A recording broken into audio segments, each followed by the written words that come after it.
want to go on? Mistake not truce for peace. Mistake not truce for peace, nor compromise for the escape from conflict. To be released from conflict means that it is over. The door is open. You have left the battleground. You have not lingered there in cowering hope that it will not return, because the guns are stilled and instant, and the fear that haunts the place of death is not apparent. There is no safety in a battleground. You can look down on it in safety from above and not be touched, but from within it you can find no safety. No one tree left still standing will shelter you. Not one illusion of protection stands against the faith in murder. Here stands the body, torn between the natural desire to communicate and the unnatural intent to murder and to die. Think you the form that murder takes can offer safety? Can guilt be absent from a battlefield?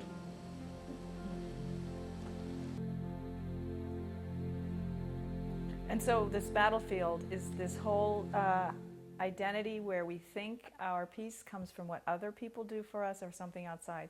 Now we have to fight, because the outside never works, so you have to fight for your peace. So that's why he's saying, don't justify any form of attack when things are not working out there. Choose peace, because it's within you, and you're just in the process of healing and undoing your belief it's out there. You're going to have these moments where you're ready to go for it. But you can choose a miracle instead and reclaim the peace that's within you. If you remember, you're never going to be satisfied out here looking for your peace. It's never going to work. It's the illusion that keeps us from the peace within. It's a battleground, isn't it? And he's saying even truce isn't going to work. Compromise, okay, I'll stop fighting with you for a few minutes and you stop with me, because we're going to kind of give each other a little bit. But we're not going to really find the peace within us, which would end the war. I don't need you to do anything different. I don't need you to be any different, because I'm finding the peace within me. I can be here and just be here, right? Are we talking about the emotion of peace that comes from the meaning of the perception? Or is that doesn't emotion come from the meaning that I give a situation? Yeah, so if you give a situation the meaning that I don't have what I need, you're going to be at war. Yes. I need something to change. Yes. If you have the perception that no, everything is just the way it needs to be, yes, that's the perception of peace. And that's why a miracle is the choice to see that what's happening is really okay. And the Holy Spirit gives you the power to see that, and it'll return you to peace. Because and to do that, remember how he says it over and over, you're going to have to shift to another level of reality, which honors our eternal identity and that is not on the battleground. Because on the battleground, when bodies are fighting for their position, you're going to be always perceiving conflict. That's what the purpose of the body is to make the conflict forever. So that's why ultimately, through this process of forgiveness that the Course is teaching us, we are reclaiming an eternal identity. We're shifting our identity out of our body into our spiritual essence, and then finally returning to who we always were, even in our dreams. You know, for me, it's been helpful to recognize that when something comes up that I desired it, I wanted it, and in order to take responsibility for it to be there. And so that's been really...